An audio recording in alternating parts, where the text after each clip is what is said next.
అందరికీ నమస్కారం. ముందుగా ఓం నమః శివాయ అని కామెంట్ పెట్టి లైక్ చేసి మా ఛానల్ని సబ్స్క్రైబ్ చేసి సపోర్ట్ చేయండి ఫ్రెండ్స్. కార్తీక మాసానికి ఉసిరి చెట్టు, ఉసిరికాయకు ఉన్న సంబంధం అంతా ఇంతా కాదు. అలాగే కార్తీక పౌర్ణమి రోజు ముఖ్యంగా ఉసిరికాయలో దీపాన్ని వెలిగిస్తే సకల శుభాలు చేకూరుతాయి. ఉసిరి చెట్టు సాక్షాత్తు ఈశ్వర స్వరూపంగా భావిస్తారు. అందుకే కార్తీక మాసంలో వచ్చే ఏకాదశి, సోమవారం, పౌర్ణమి తిథుల్లో ఉసిరి చెట్టు కింద దీపాలు వెలిగిస్తారు. అలాగే కార్తీక పౌర్ణమి రోజున ఉసిరికాయను తీసుకుని దానిలో నెయ్యి నిండేలా కట్ చేసుకుని నేతితో నింపాలి. ఆపై తామర కాడల వత్తులను వేసి దీపమెలిగించాలి. ఇలా చేస్తే మహిళలు దీర్ఘసుమంగళి ప్రాప్తాన్ని చేజిక్కించుకోవచ్చునని ఆధ్యాత్మిక పండితులు అంటున్నారు. ఉసిరికాయ అంటే లక్ష్మీదేవికి ప్రీతికరం. అందుకే కార్తీక మాసంలో ఉసిరి దీపం వెలిగించిన వారికి లక్ష్మీదేవి, శ్రీ మహావిష్ణువు, ఈశ్వర అనుగ్రహం లభిస్తుందని విశ్వాసం. అంతేగాకుండా కార్తీక పౌర్ణమి రోజున ఉసిరికాయ దీపాన్ని వెలిగిస్తే నవగ్రహ దోషాలు తొలగిపోతాయి. నవగ్రహాలతో పాటు సమస్త దోషాలను తొలగించుకోవాలంటే కార్తీక పౌర్ణమి రోజున ఉసిరికాయతో దీపం వెలిగించాలని ఆధ్యాత్మిక పండితులు సూచిస్తున్నారు. అలాగే ఆర్థిక ఇబ్బందులు అంటూ ఉండవు. అష్టదారిద్ర్యాలు తొలగిపోతాయి. మహాలక్ష్మీదేవి అనుగ్రహం లభిస్తుంది. అంతేగాకుండా కార్తీక పౌర్ణమి రోజున ఉసిరిదానం చేస్తే భూమండలానికి ప్రభువు అవుతారని, దారిద్ర్యం తొలగిపోతుందని విశ్వాసం. అలాగే ఇంటి ముందు తులసి కోట వద్ద ఉసిరికాయతో దీపమెలిగిస్తే కోర్కెలు నెరవేరుతాయని భక్తుల ప్రగాఢ నమ్మకం. ఉసిరి చెట్టు సాక్షాత్తు ఈశ్వర స్వరూపం. శివకేశవులతో పాటు బ్రహ్మ, సకల దేవతలో ఉసిరి చెట్టులో కొలువై ఉంటే అద్భుత వృక్షం. కార్తీక మాసం అంటే దీపాలు ప్రధానమైనవి. పత్తితో చేసిన వత్తులను ఆవు నెయ్యిలో నానబెట్టి వాటిని అరటి డొప్పల్లో పెట్టి వెలిగిస్తారు.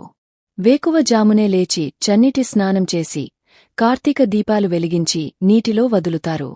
కార్తీక దీపాలు అంటే సాధారణంగా ఒత్తులతో చేసి వెలిగించేవే. కాని కార్తీక మాసంలో ఉసిరి దీపాలులకు విశిష్టత ఉంది.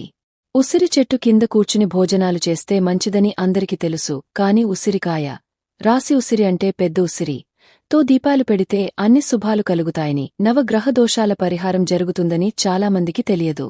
ఉసిరికాయ గుండ్రంగా ఉంటుంది. దానితో దీపం ఎలా పెట్టాలి అనేది పెద్ద సందేహమే వస్తుంది.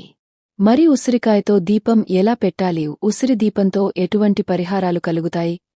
ఉసిరి దీపంతో ఎటువంటి ప్రయోజనాలున్నాయో తెలుసుకుందాం. కార్తీక మాసానికి ఉసిరి చెట్టుకే కాదు, ఉసిరికాయకు ఉన్న సంబంధం అంతా ఇంతా కాదు. ఉసిరి చెట్టు సాక్షాత్తు ఈశ్వర స్వరూపంగానే భావిస్తారు. అంతేకాదు శివకేశవులతో పాటు బ్రహ్మ, సకల దేవతలో ఉసిరి చెట్టులో కొలువై ఉంటారని చెబుతారు. అంతటి విశిష్టత కలిగిన ఉసిరికి కార్తీక మాసంలో చాలా విశిష్టమైన స్థానముంది. అందుకే కార్తీక మాసంలో మరీ ముఖ్యంగా దశమి, ఏకాదశి, సోమవారం, పౌర్ణమి తిథుల్లో ఉసిరి చెట్టు కింద దీపాలు వెలిగిస్తారు. కార్తీక పౌర్ణమి రోజున ఉసిరికాయ దీపం వెలిగిస్తే గొప్ప ప్రయోజనాలు కలుగుతాయట. కార్తీక పౌర్ణమి రోజున ఉసిరికాయను తీసుకుని దాని మధ్యలో గుండ్రంగా కట్ చేస్తే దీపంలో తయారవుతుంది. ఆ బెజ్జంలో నెయ్యి నింపి దాంట్లో తామర కాడల వత్తులను వేసి దీపం వెలిగించాలి. ఇలా ఉసిరి దీపం వెలిగిస్తే శ్రీ మహావిష్ణువు, లక్ష్మీదేవి సంతోషిస్తారు. సకల ఐశ్వర్యాలతో పాటు మహిళలు సుమంగళిగా మరణిస్తారని అంటారు. ఉసిరికాయ అంటే లక్ష్మీదేవికి ప్రీతికరం. అందుకే కార్తీక మాసంలో ఉసిరి దీపం వెలిగించిన వారికి లక్ష్మీదేవి, శ్రీ మహావిష్ణువు, ఈశ్వర అనుగ్రహం లభిస్తుందంటారు. కార్తీక పౌర్ణమి రోజున ఉసిరికాయ దీపాన్ని వెలిగిస్తే నవగ్రహ దోషాలతో పాటు సకల దోషాలు తొలగిపోతాయని, ఇంటికి నరదిష్టి తొలగిపోతుందని పండితులు చెబుతున్నారు. కార్తీక మాసంలో ఉసిరి చెట్టు కింద భోజనాలు ఎందుకు చేస్తారు? దీని వెనుకున్న శాస్త్రం ఏంటి? సైన్స్ పరంగా ఎటువంటి కారణాలున్నాయి? బ్రహ్మ, విష్ణు, మహేశ్వర రూపాలు కొలువైన ఈ వృక్షంలో ఉండే విశిష్టతలేంటి? కార్తీక మాసం అంటే కార్తీక దీపాలు, వనభోజనాలు గుర్తుకొస్తాయి. వనభోజనాలు అంటే ఉసిరి చెట్టే గుర్తుకొస్తుంది. కార్తీక మాసంలో ఉసిరి చెట్టు కింద కూర్చుని భోజనాలు చేయటం హిందూ సంప్రదాయంలో ఆచారంగా వస్తోంది. హిందూ పండుగలకు ఆరోగ్య రహస్యాలకు నిలయం అనే విషయం ప్రతి పండుగలోనూ కనిపిస్తుంది. దీంట్లో భాగంగా కార్తీక మాసంలో పూజలు, స్నానాలు, దీపాలు, ఉసిరి చెట్టు కింద భోజనాలు వంటి సంప్రదాయంగా మార్చారు. అసలు ఈ భూమ్మీద ఎన్నో చెట్లు ఉండగా కార్తీక మాసంలో ఉసిరి చెట్టు కిందే భోజనాలు చేయాలనే సంప్రదాయం ఎందుకొచ్చింది? దీని వెనుక ఉన్న శాస్త్రం ఏంటి? కార్తీకమాసంలో శ్రీ మహావిష్ణువు, లక్ష్మీదేవి ఇద్దరూ కొలువై ఉంటారన్నది విష్ణుపురాణ కథనం. ఉసిరిని భూమాతగా కూడా కొలుస్తారు. దేవదానవ సంగ్రామంలో కొన్ని అమృత బిందువులు పొరపాటున భూమ్మీద పడటంతో పుట్టిందే ఉసిరి అని చెబుతారు. ఉసిరిలో ఉండే అద్భుతమైన ఔషధ గుణాలు వృద్ధాప్యాన్ని దరిచేరనివ్వవని ఆయుర్వేద నిపుణులు చెబుతారు. ఉసిరి చెట్టు గాలికూడా ఆరోగ్యానికి మంచిది. అటువంటి ఉసిరి చెట్టుని ధాత్రి వృక్షమని అంటారు. ఉసిరి ఆరోగ్యానికి సంజీవినిలాంటిది. శ్రీ విష్ణుమూర్తికి ఎంతో ఇష్టమైన చెట్టు. కార్తీకమాసంలో ఉసిరి చెట్టును పూజించి ఈ చెట్టు నీడలో భోజనాలు చేస్తే అశ్వమేధయాగం చేసిన ఫలితం దక్కుతుందట. ఈ చెట్టు కింద భోజనాలు చేసే ముందు ఉసిరి చెట్టు మొదట్లో విష్ణుమూర్తి పటాన్ని ఉంచి ఉసిరి ఆలతో పూజించాలి.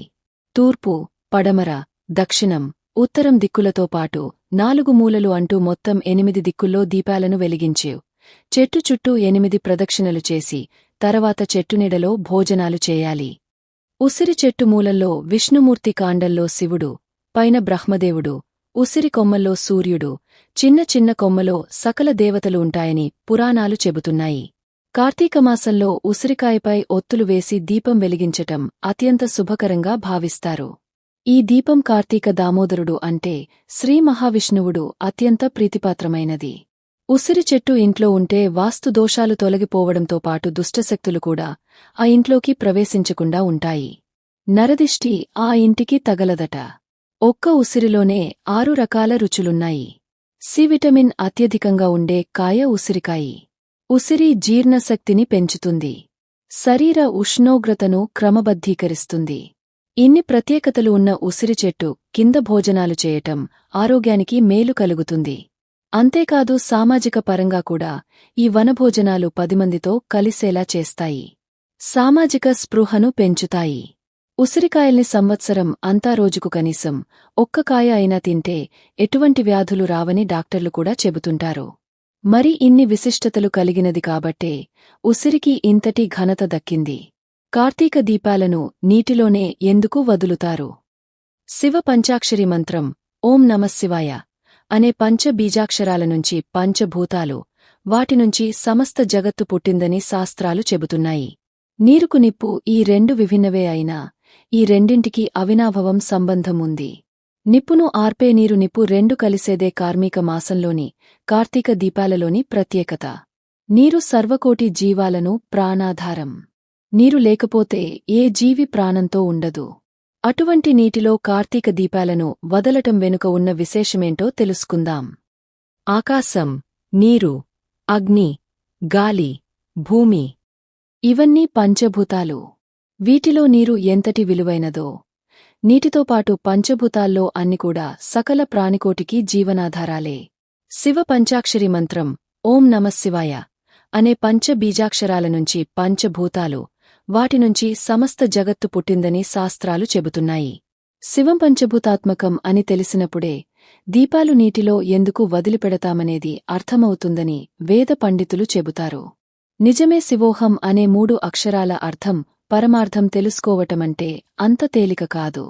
లయకారకుడైన శివుడు ఆజ్ఞలేనిదే చీమ కూడా కుట్టదంటారు. అలా శివపురాణంలో ఎన్నో గొప్ప గొప్ప విషయాలున్నాయి. అష్టాదశ పురాణాల్లో శివపురాణానికి ప్రత్యేకత ఉంది. ఆత్మను జ్యోతి స్వరూపం అని చెబుతారు వేద పండితులు. ప్రతి మనిషిలోనూ ఆత్మ ఉంటుంది. ఆ ఆత్మ జ్యోతి స్వరూపంగా మారి భగవంతుడిని చేరుతుందంటారు. దానినే మరణం అని అంటారు. శరీరం నుంచి ఆత్మ వేరుపడితే జరిగేది మరణమే. శరీరానికి మరణం ఉంటుందిగాని ఆత్మకు మరణం ఉండదంటారు.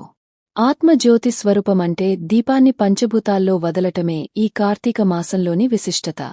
పంచభూతాల్లో ఒకటి అయిన నీటిలో కార్తీక దీపాలను వదలటమంటే సాక్షాత్తు లయకారకుడైన ఈ పరమేశ్వరుడికి అంకిత ఇవ్వటమే. ఈశ్వరుడికి జ్యోతి అంటే చాలా ఇష్టం. అది కార్తీకమాసంలో అయితే ఇంకా ప్రీతికరం. పరమేశ్వరుడికి అత్యంత ప్రీతిపాత్రమైన కార్తీకమాసంలో దీపాలు వెలిగించి నదుల్లో, చెరువుల్లో వదిలితే పూర్వజన్మలో చేసిన పాపాలతో పాటు ప్రస్తుత జన్మలో చేసిన పాపాలు నశించి పరమేశ్వరుడి సన్నిధికి చేరుతారని నమ్ముతారు. బ్రహ్మ ముహూర్తంలో స్నానమాచరించి త్రికరణ శుద్ధిగా కార్తీక దీపాలు నీటిలో విడిచిపెడతారు. అలాగే కార్తీక మాసంలో శివుడికి ఇష్టమైన జాజి, అవిసెపువ్వు, గరిక, బిల్వదళాలు, జిల్లేడు పూలతో పూజిస్తే వారికి ఉత్తమగతులు కలుగుతాయంటారు. కార్తీక దీపాలకు కూడా ఈ పూలతో పూజిస్తే సర్వసుఖాలు కలుగుతాయని, వారికి స్వర్గప్రాప్తి కలుగుతుందంటారు. శివుడిని అర్థం చేసుకుంటే సత్యమేంటో తెలుస్తుందంటారు. గుణ, రూప, రస, గంధ, స్పర్శాత్మకమైన సమస్తమూ రుద్రుని సృష్టి. బ్రహ్మాదులందరూ అమృతరూపుడిగా ఆరాధించే ఆ పరమేశ్వరుడు అచలుడు, ఆనందమూర్తి, ఆదిత్యవర్ణుడు, సర్వాధిపతి, తిమిరాతీతుడు, సర్వుడు. ఆయన లేని చోటు లేదంటారు. అటువంటి పరమేశ్వరుడి కన్న పెద్దగాని, చిన్నగాని, సాటిగాని ఎవరూ లేరని శివతత్వం తెలిసిన గొప్ప గొప్ప పండితులు చెబుతుంటారు. ఏ దేవుడికి లేనటువంటి ఓ ప్రత్యేకత శివుడికి ఉంది. అదే లింగాకారం. ఏ శివాలయంలోనే అయినా శివుడు విగ్రహం రూపంలో కంటే లింగాకారంలోనే దర్శనమిస్తాడు. శివుడిని 12 జ్యోతిర్లింగ రూపాలలో ఉన్నాడని నమ్మి కొలుస్తారు. జ్యోతిర్లింగ అంటే చీకటిని, అజ్ఞానాన్ని చీల్చి వెలుగు, జ్ఞానాన్ని ప్రసాదించేది. శివలింగంపైకి లింగం కింద పానవట్టం యోని రూపంలో ఉంటుంది. అది స్త్రీ పురుషుల ప్రతీక. ఒకటి లేనిది ఇంకొకటి లేదు, అవినాభావ సంబంధం. ఇలా శివతత్వం గురించి చెప్పుకుంటూ పోతే దానికి అంతే ఉండదంటారు. అదో అనంతం. మీకు ఈ వీడియో నచ్చితే తప్పకుండా లైక్ చేసి షేర్ చేయండి. మరిన్ని మంచి వీడియోస్ కోసం మా ఛానల్ని సబ్స్క్రైబ్ చేయండి. ధన్యవాదాలు.